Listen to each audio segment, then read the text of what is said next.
The stock market, everyone knows it, not many are invested in it, excuse the pun.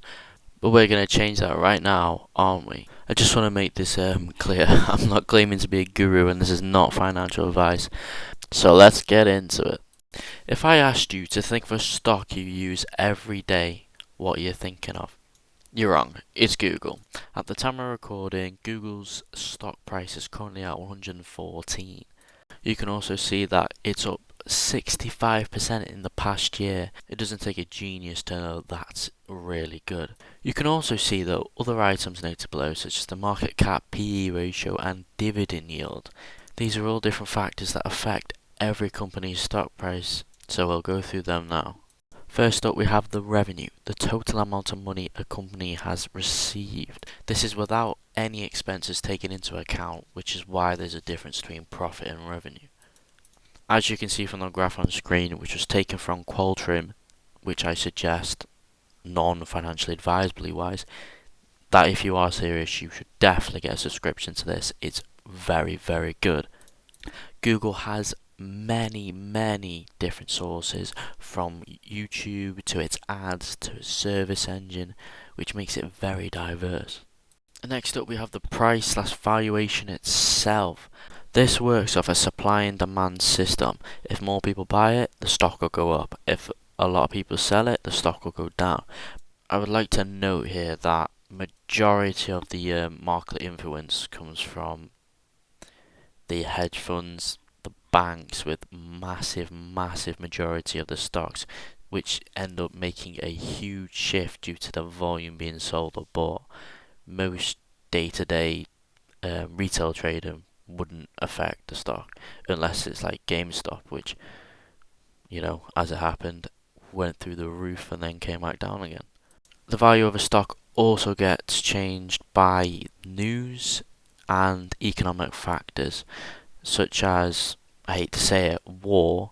This historically increases the value of gold due to the uncertainty in the dollar, as well as companies like Lockheed Martin, which supply obviously war type items, so the supply is more, which makes the value go up. Next is earnings before interest, tax, depreciation, and amortization. This shows a company's operational profitability by adding back non-operating expenses and non-cash expenses to the net income. Yes, that was directly from Google. Which, in layman terms, just means it's a way of expressing a company's profitability, which, as you can see with Google, has been very good since the start in 2004. Free cash flow. This is the money left over that a company has. It's literally just free cash. It's the company's decision on what to do with this money. They can pay dividends, they can pay back creditors, they can do buyback schemes so they buy your stocks back off you.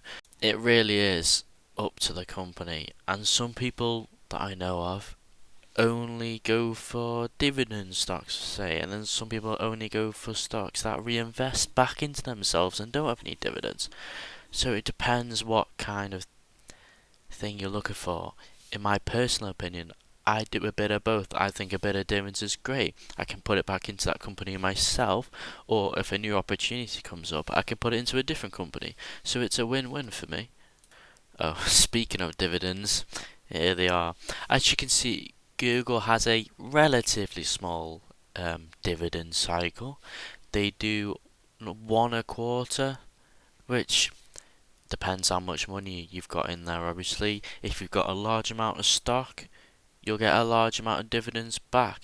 The company says, we'll pay you this much per stock, and if you've got more, obviously you get more back.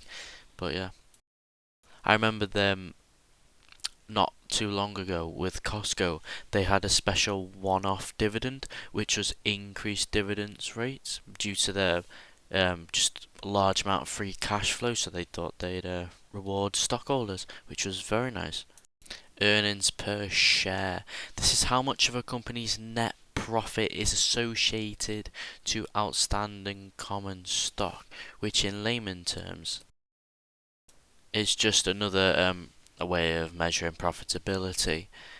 It just shows you the per share view of its financial performance. So typically, a higher earnings per share for a company suggests it's more profitable, which can then make the stock more appealing, which stands for the price to earning ratio, which divides its shares price by its earning per shares price.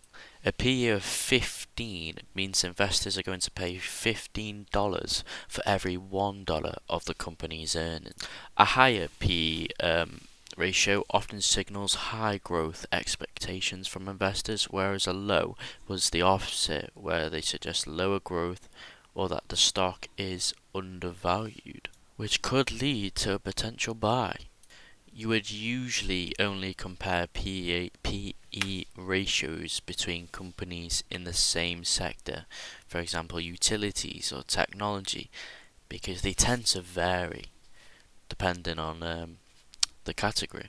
And finally, for this video, we have a company's market cap. This tells you a company's market capitalization, which basically just means in terms of the overall market of that company's niche, how does it compare to the competitors? Let's look at a real world example. On screen you can see Google has a market cap of 2.8 trillion, whereas Microsoft, one of their closest competitors, has a market cap of 3.8 trillion, meaning Microsoft is the bigger company. This goes hand in hand with the valuation, as Google's at $315 and as of recording Microsoft is now at 470, so it has a larger valuation as well. I'm going to leave it there for this video. I just want to say thank you. This is obviously the first video, so I'm still getting my head around all the editing and things. I have made way more errors than I thought I'd had. I've been saying the wrong stuff, I've been skipping over my words, and it's been taking me a while. But I just want to say, again, Cold Trim, if you haven't got it already, go and get it. Just go to Joseph Carlson's YouTube channel, it'll be on there, you can be on his Discord. It's really good, and it's where I get all my information from. You can look up any stock. But yeah, I don't know, I always had sorry, I'm just gonna waffle a little bit now. I've always I've always been in the stock market, but I've never been truly invested. As in, I'd look at what other people are buying. I'd never go to my own incognition and this stock looks very good or this stock looks very good and buy it.